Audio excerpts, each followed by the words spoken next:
Hey, thanks for joining us today. And before we get to today's episode, we want to let you know we're conducting an audience survey, and we hope you'll participate in it. It'll help us find out what you like about Quentin Manning, Detective for Justice, and other Kaboom audio adventures, and it'll help us make even cooler stuff in the future. You can find a link to the survey in the episode description, and listeners who participate in the survey can have a chance to win a Visa gift card that you can spend on anything you want, like tater tots or cheese curls at the Ready Mart.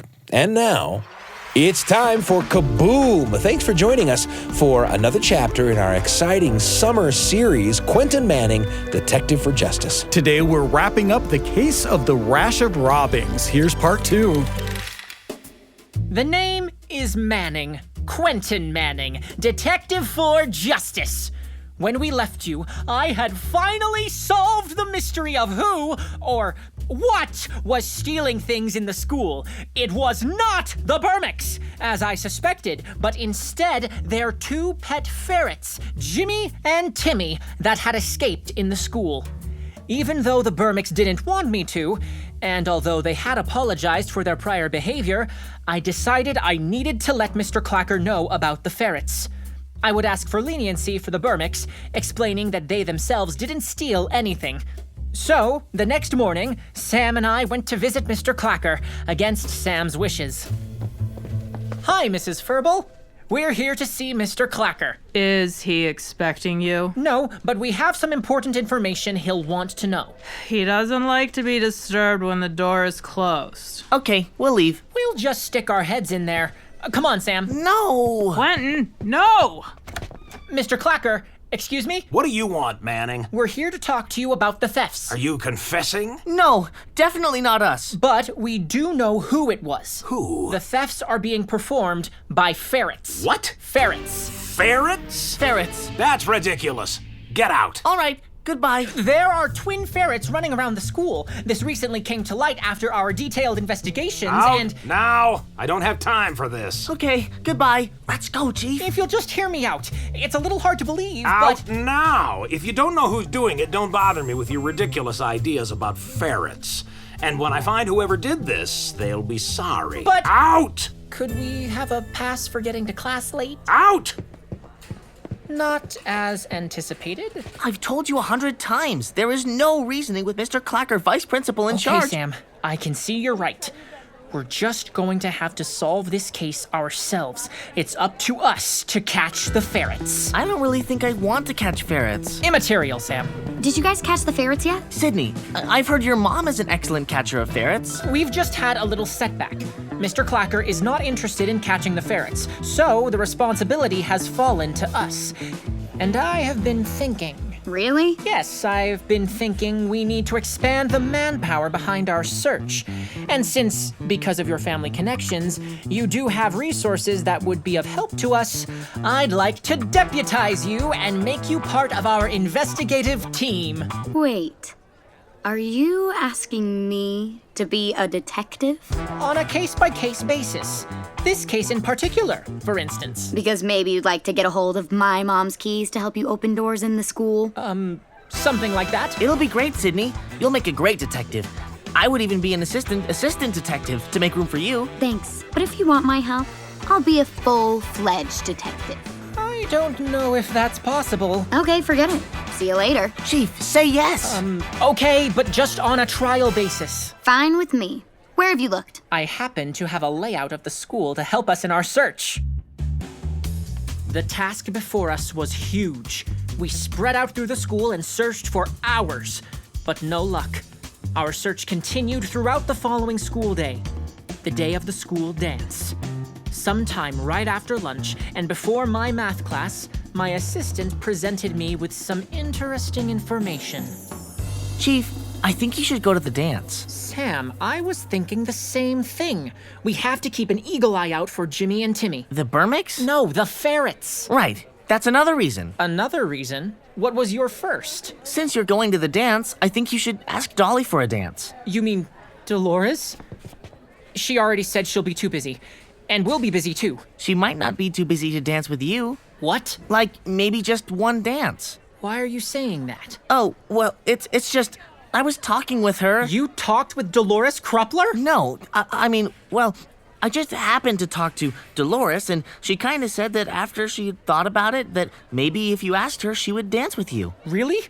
She said that? Yeah, pretty much. She wants to dance with me? Yeah, I think so.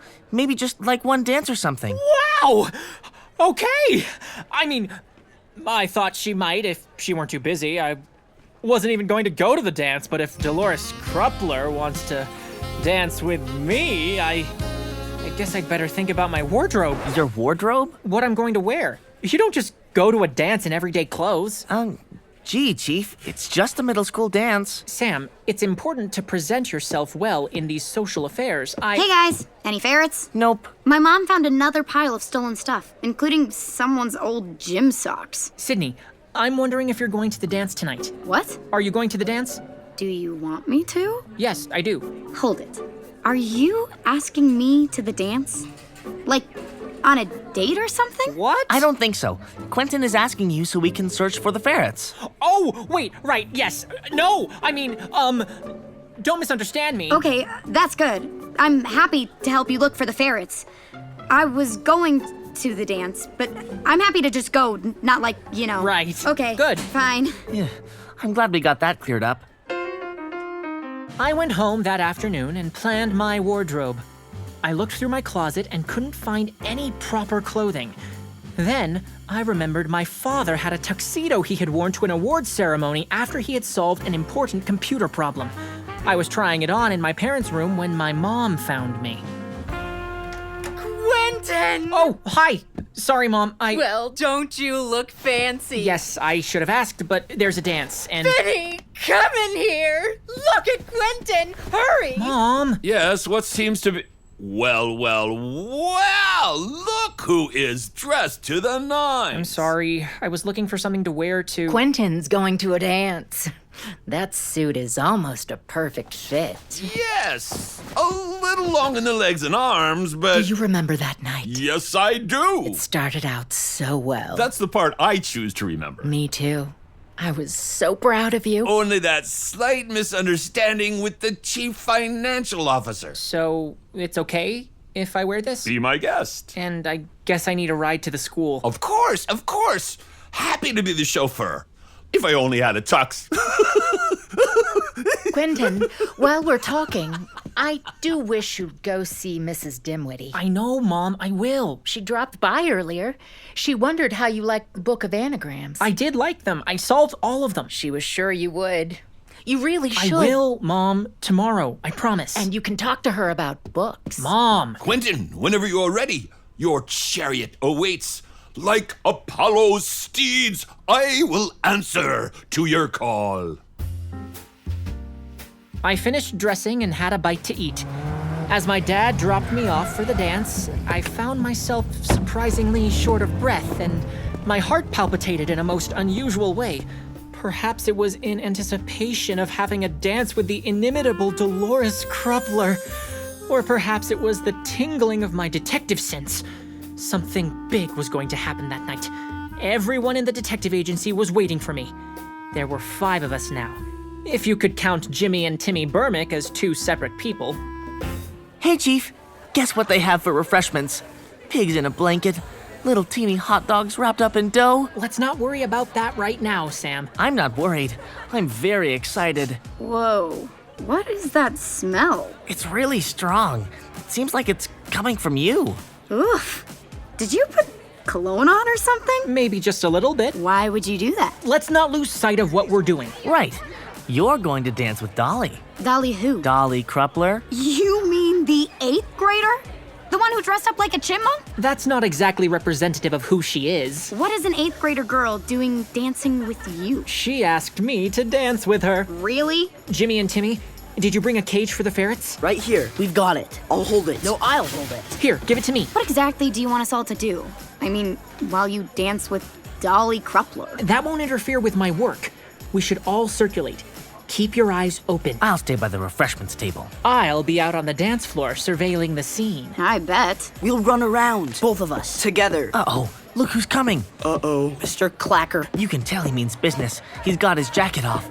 I noticed you all seem to be congregating here. Hello, Mr. Clacker, Vice Principal in charge of discipline. I don't like students gathering in large groups. Just breaking up now, sir. And listen, you two Bermicks, whichever is which, I got my eye on you. No tricks. You're on thin ice already. No tricks, not one. Manning, what are you doing with that cage? Well, it's for, Don't tell me. Weasels. actually, ferrets. Ridiculous. Well, I'm keeping my eye on all of you. I'm gonna get to the bottom of all these thefts. Everyone had their assignments as the dance began. Unfortunately, the Bermicks didn't look for their ferrets. They just ran around. Meanwhile, I discovered my assistant by the refreshment table. Sam, what are you doing? What? You're supposed to be observing. I am. With your mouth full and little hot dogs in each hand? I had to take some before they were all gone. Somebody must have been stuffing their pockets with them. They're half gone. I saw Mr. Clacker stick a handful in his pockets before he took his jacket off. Chief, I want to remind you, you're going to ask Dolly to dance. I'm aware of that, Sam. She's dying to dance with you. Well, I'll just walk over in that direction in case she gets tired of talking to those other 8th graders and wants to have a real conversation. Right, go. Okay, keep an eye on things. There he goes. Sam, what makes you think Dolly Kruppler wants to dance with Quentin? Well, I kind of arranged it. Arranged it? Yeah, kinda. How did you do that? You know that gift card to the Ready Mart we got? You mean the $50 one for... Yeah, that one. You're giving Dolly Kruppler the card if she dances with Quentin? Kind of. I can't believe you're doing that.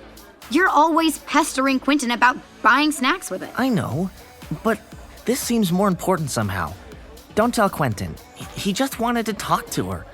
Other than being a detective, Dolly Kruppler is all he talks about. So... Sam, I'm not sure why you're his assistant. What do you mean? I mean, he doesn't really solve mysteries very well, except for figuring out the ferrets. And he doesn't see things very clearly. It's like he lives in his own world and believes what he believes no matter what happens. Like that Dolly Kruppler is a perfect human being. I know. It's weird. He's kind of crazy, he's wrong a lot, and sometimes he lectures me, which I don't like, but he's just so true. What do you mean? He's so true to who he is. And what's important, he has this idea about the way things should be. I like that. And you know, he's my best friend, and I don't really have a lot of friends. And he cares about other people, not just me, right? Yeah, that's true. Like, he really cares about finding these dumb ferrets. I know. It's weird. Look, there he goes. He's walking over to ask Dolly. You better hope Dolly doesn't say anything about the gift card. Oh my gosh, I hadn't thought of that. Dolores left the group of 8th graders and started to make her way over to the refreshments, so I knew this was my opportunity. Hello, Dolores. Yeah? How are you enjoying the dance? What? Oh, it's okay. It's kind of a pain getting everything ready. Maybe you remember we talked the other day. I'm Quentin. Oh, right, Quentin. Sammy's friend. Right. Well, also his superior in the detective agency. So listen, I was thinking after I get some punch and talk to my friends a little, then I'll keep my end of the bargain. Bargain? Look, I'm gonna dance with you in a little while, okay? Sure, I'm just wondering. This was a confusing conversation. Like she was being offered something to dance with me. Unfortunately, before I could find out any more, something happened.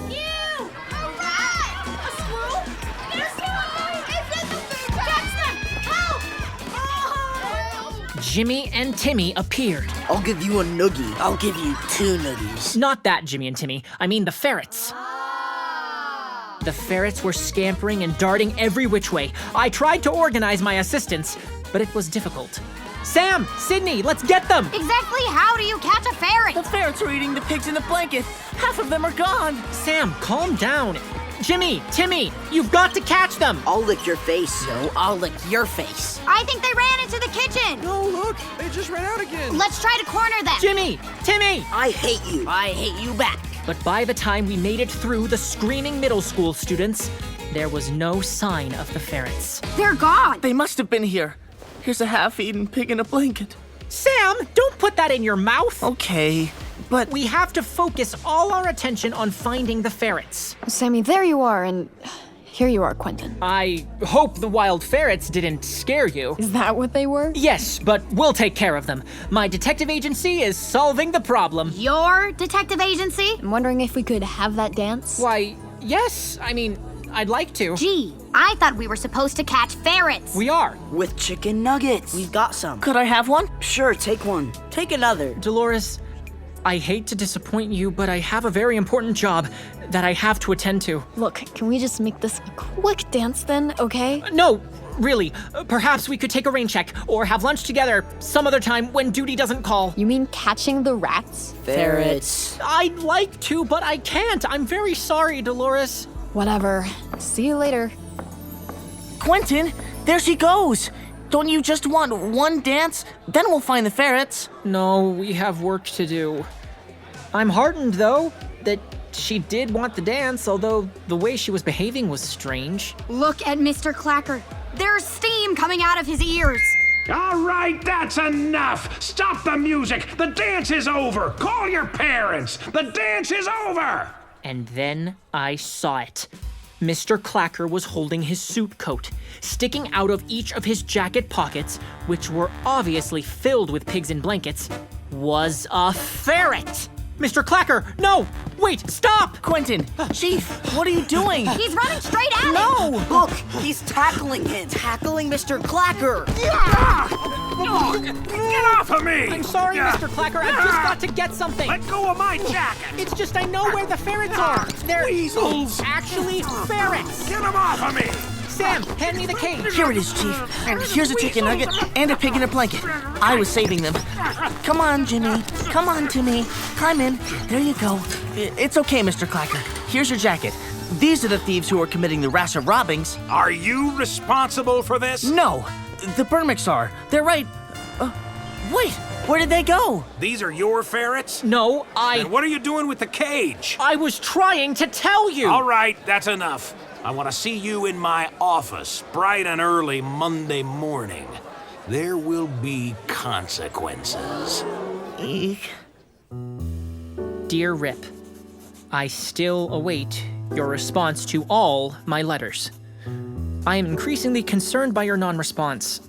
I still wonder at your misspelling of Deke Benchley's office manager, Marigold DeWitt.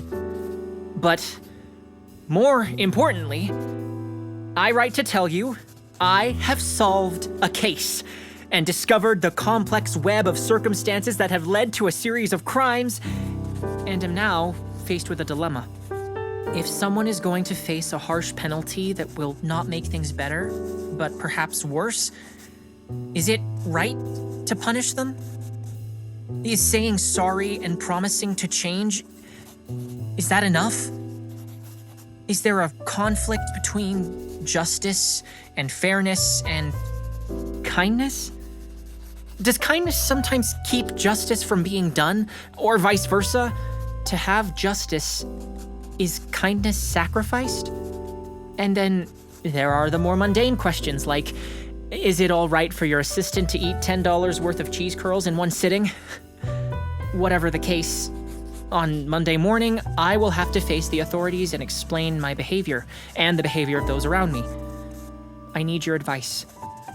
In solidarity, Quentin Manning, Detective for Justice. And so, I met Sam in the school office Monday morning. We sat and waited to be called into Mr. Clacker's office. All right, boys. Mr. Clacker will see you now. Actually, I think I have to go to the nurse. I feel an intestinal flu coming on. Come on, Sam. It won't be that bad. How do you know? Have you ever been tortured before? We've got nothing to hide. Let's go. Hello, Mr. Clacker. Manning, Turnquist, take a seat. You caused a lot of trouble at the dance. Before I decide on your punishment, I'm offering you a chance to explain everything now. Of course, Mr. Clacker. Vice principal in charge of discipline. What do you have to say for yourselves? It's obvious. The people who did this were... It was us. Us? You? Us. Not us. No, actually, not us. It was me. You? Me. Not the Bermicks? Yes, the Bermicks. Jimmy and Timmy. I thought so. No, Mr. Clacker. I'd like to take responsibility for all of this. Your fault? Yes. My fault. No! But you're saying it was just you? Yes. I don't quite believe you. I think, Mr. Turnquist, you probably had a hand in this. I did? You two stay right here while I get your files. What are you doing? The right thing. The right thing? But we didn't do anything. The Bermicks did it. Mr. Clacker, vice principal in charge of discipline, is going to hang us in his closet of punishment. I doubt it. I think we can live with whatever Mr. Clacker does to us better than the Bermicks can. But it's their fault. There's enough blame to go around for everyone. I should have solved the mystery sooner. I should have found a way to convince Mr. Clacker. And Mr. Clacker is at fault for not listening to us. And I'm not sure that Mr. Clacker will be fair to the Bermicks. The Bermicks didn't steal anything. The ferrets got out by accident, and everything was returned. If the Bermicks are blamed, Mr. Clacker is going to put them in detention. For the rest of their lives. Right. So, the punishment does not fit the crime. But they confessed to flattening the tires and putting the milk carton in the sousaphone. They said they were sorry, and they asked for our help. And a detective for justice and his faithful assistant respond to those in need, no matter their background. Yeah, but... And once we get out of this, you and I are going to celebrate by spending that $50 gift card at the Super Ready Mart. Oh no, I don't have it! Or, I have to give it to someone. Who? No one important but... Wait. You didn't dance with Dolly, did you? Dolores? No, you didn't! Good, yes, we'll use the gift card. So, the only question is what Mr. Clacker will do to us. But a detective for justice can face undeserved calumny.